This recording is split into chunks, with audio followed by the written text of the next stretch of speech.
낭만닥터 조사부 SBS의 조동찬 의학 전문 기자입니다. 안녕하세요. 네, 안녕하십니까? 단도직입적으로. 네. 저는 개인적으로 제로 콜라 안 마십니다. 네. 저는 그냥 콜라를 마셔요. 네. 왜냐하면 그 뭔가 그 그냥 콜라의 그 톡 쏘는 맛이 제로 콜라에 좀 빠져 있는 것 같은 개인적인 취향인데 주변에서 제로 콜라 마셔도 되냐고 묻는 사람들이 있거든요. 네. 제로 콜라 마시면 암 걸립니까? 네. 질문의 레벨이 좀. 네. 일단은 뭐 세 번째 질문을 먼저 해주셨는데 네. 일단 첫 번째 질문부터 네.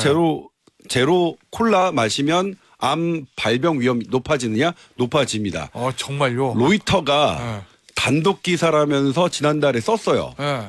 아스파탐이라는 제로 설탕을 세계보건기구가 발암물질로 지정할 것. 네. 그런데 기사 내용 보면 얼마나 마시면 암 위험 얼마나 높아지는지 어떤 연구를 근거로 했는지 한 개도 안 나와요. 그러니까 제가 보기엔 함량 미달의 단독 기사인데 네. 근데 세계보건기구가 반박 자료를 안 내요. 네. 그럼 뭐 팩트라는 거겠죠. 네. 그래서 이게 무슨 내용인가 봤더니 이 미국 국립보건연구원에 그 연구가 자세히 소개되어 있습니다. 네. 이건 미국도 신경 쓰고 있었다는 거죠. 근데 기존에는 뭐 그런 연구 없었냐? 있었어요. 그런데 기존 연구들은 단면 연구입니다. 어떤 시점만 본 거예요. 그냥 일시적으로. 네. 근데 이번 연구는 뭐냐면 암이 안 걸린 사람들 10만 명을 딱 분류해 봤어요. 제로 탄산음료 아예 안 먹는 사람, 네. 조금 마시는 사람 1, 그다음에 많이 마시는 사람 6그룹까지. 네. 그리고 나서 8년을 지켜봤어요. 그리고 이 각각의 차이가 얼마나 나냐 봤더니 아스파탐을 마시는 사람은 암 위험이 15%, 네. 아세설팜 K라는 제로 설탕을 섭취한 사람은 13%가 올라간다고 나온 거예요. 그리고 이 공동 연구진에 세계보건기구 국제암연구소가 들어가 있습니다. 그러니까 본인들이 첫 번째 코호트 대규모 코호트를 했는데 제로 설탕 2개가 암 위험이 높다고 나오니까 네. 부인할 수가 없는 거죠. 자, 그러면 이 제로 콜라에 들어갔던 아스파탐이라는 게 네. 설탕 먹으면 살찌니까 네. 살 안 찌려고 설탕을 안 넣는 대신에 네. 아스파탐은 일종의 화학물질, 단맛을 내는 화학물질인 거잖아요. 네. 그죠? 맞죠? 네, 네, 그렇습니다. 그거를 마시면은 암 발병 위험이 높아진다라는 걸 맞는 얘기라는 네. 거죠. 지금 네. 물론 단 하나의 연구를 가지고 네. 우리가 팩트라고 하기에는 약간 좀 이거 너무 한 번에 너무 한 거 아니야? 그런데도 불구하고 한 번의 연구가 조금 셌습니다. 셌고 그래서 암 위험이 높아진다고 하는 건데 네. 그럼에도 불구하고 그러면 뭐야 막걸리에 있는 아스파탐 있는데 막걸리 그럼 바꿔? 그다음에 뭐 어떻게? 그럼 제로 콜라 마셨는데 일반 설탕 콜라로 마셔? 네. 그 의문이 있겠죠. 네. 근데 여기서 먼저 첫 번째 짚어봐야 될 게 잘못된 게 있어요.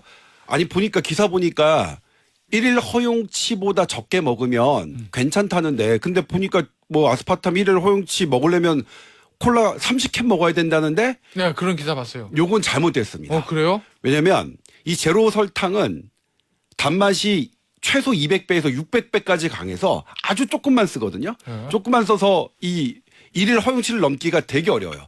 이번에 연구에서 그 10만 2천 명 정도를 했는데 1일 허용치를 넘게 먹은 사람은 딱 5명밖에 안 됐고요. 일일 허용치 먹기가 진짜 힘들구나. 어렵죠. 그리고 네. 아스파탐과 아세설팜 K를 먹고 새롭게 암이 발병된 사람 중에는 단 한 명도 1일 허용치를 넘긴 사람이 없습니다. 그러니까 이 연구가 저는 가장 충격적인 부분이 네. 원래 1일 허용치 이내로 먹으면 괜찮다는 게 상식이었는데 네. 요 상식을 깼다는 게 가장 저에게는 충격적인 포인트였어요. 그러면 일일 허용치 아래로 먹어도 네. 위험하다? 네. 발암 위험이 있다. 그런데 그러면 막걸리 말고 막걸리 회사들이 이제 아스파탐 말고 딴 거 쓰겠다 뭐 그랬는데 그건 의미가 없습니다. 네. 왜냐면 막걸리에 있는 아스파탐과 아세스팜 K의 비율을 봤더니 0.0075%예요. 네. 그런데 막걸리에 들어있는 알코올 지금 현재 1급 발암물질로 지정되어 있는 거거든요. 이게 7% 있어요. 막걸리마다 6에서 8%인데 7%라고 하면 1급 발암물질이 900배 많은 막걸리에서 굳이 0.075%밖에 없는 아스파탐을 제거하는 게 무슨 의미가 있겠어요? 그거 그냥 제거해도 다른 발암물질이 그렇죠. 많다는 거예요. 그냥 막걸리는 막걸리대로 마시고 다만 제로 탄산 콜라에는 그런 게 없었으니까 이게 특히 여성의 유방암을 22% 올린다고 하니까 이 부분에 대해서는 조금 신경 쓸 필요가 있다. 그렇게 받아들여야겠죠. 그럼 분리 대응이네요. 막걸리는 그냥 마시고 제로 콜라는 안 마시는 게 좀 낫다라는 권고신 거잖아요. 네, 그렇죠. 그래서 그러면요. 이게 아스파탐의 발암 물질이라고. 네. 그럼 아스파탐 애초에 쓰게 된 이유가 다이어트 네. 이거잖아요. 설탕보다는 아스파탐이 낫지. 요게 시작된 거잖아요. 네. 그럼 차라리 아스파탐 안 먹고 설탕으로 다시 돌아가는 게 맞아요? 아닙니다. 그건 또 아니에요? 그것도 아닙니다. 그것도 제가 강조하고 싶은 건데 이 제로 설탕들이 나온 이유가 있죠. 설탕이 너무 살을 찌게 하고 그 비만과 관련된 암들 위험을 높아요. 그래서 맞아요. 이게 왔는데 보니까 이것도 막상 보니까 그렇게 완벽하게 안전하진 않다. 이런 의미인데 설탕은요. 우리가 일일 허용치보다 넘게 먹기가 정말 쉽습니다. 그냥 콜라 2캔만 마셔도 일일 허용치보다 넘거든요. 근데 일일 허용치보다 넘게 설탕을 먹으면 암 위험도가 어떻게 되냐면 유방암 위험도가 93%, 그다음에 췌장암 위험도가 300%, 아스파탐보다 더 높네. 대장암 위험도가 200%예요. 그러니까 이 부분은 15%, 뭐 22%에 노는 건데 이 다시 설탕으로 돌아가면 200%, 300%로 껑충 뜁니다. 그러니까 나 이번에 뉴스 보니까 제로 설탕 먹으면 위험이 있대. 그러니까 나 그냥 콜라 마실래? 하면 안 됩니다. 그래서 뭐냐면 제로 설탕 퇴출될 것 같지 않아요.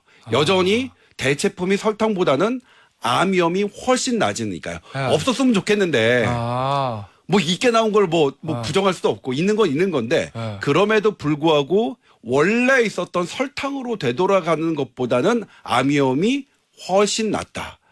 그러니까 지금 이제 우리 이 연구를 어떻게 받아들여야 되는 게 좋냐면 그러니까 약간의 경각심, 그다음에 바른 정보, 그리고 다만 이제 그 아스파탐이 여성의 유방암을 22% 올린다고 돼 있거든요.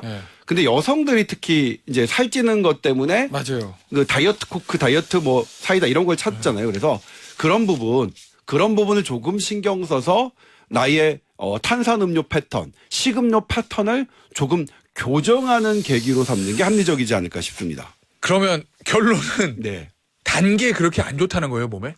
저는 사실 단 게 뭐 살찌는 거, 그다음에 당뇨 이런 거에만 연관이 있지 뭐 암과는 좀 거리가 먼 거라고 생각했는데. 아닙니다. 아니에요? 단 거는 문제가 있습니다. 단 거는 이제 일단 우리 그 혈당 패턴을 흔들고요. 우리의 대사를 흔들고 이 대사를 흔들면 결국 궁극적으로 최종 악의 암까지 연결돼 있어요. 이거는 너무나 많은 연구들이 돼 있어서 실은 현대인들이 많이 경계해야 될 부분이 실은 단맛입니다. 그래요? 네. 예, 알겠습니다. 저 아스파탐도 발암물질이긴 하지만 설탕이 더 위험하다. 네, 그러니까 아스파탐 결론은- 발암물질 나온 건 좀 애석하긴 하지만 네. 그래도 당장 뭐 꺼려서 이걸 이제 모조리 설탕 음료로 바꾸겠어. 물로 바꾸시는 건 괜찮아요. 그냥 뭐 보리차 이런 걸로 바꾸시고 괜찮은데 그냥 콜라로 바꾸시는 건 좋지 않다. 예. 자, 아스파탐 들어간 게 지금 저 제로 설탕, 그다음 막걸리, 그리고 옥수수 삶을 때 넣는 것도 아스파탐인가요? 질문하셨는데. 네, 옥수수 거기는 이제 뭐 사카린 옛날에 사카린. 사카린도 있고 아스파탐 이렇게 넣는 것도 있는데 거기에도 들어가긴 해요. 근데 아이들 먹는 시럽에도 들어가는데 그래도 크게 걱정하시지는 말라. 예. 알겠습니다. 여기서 마무리하죠. SBS 의학 전문 기자인 조동찬 기자였습니다. 감사합니다. 네, 고맙습니다.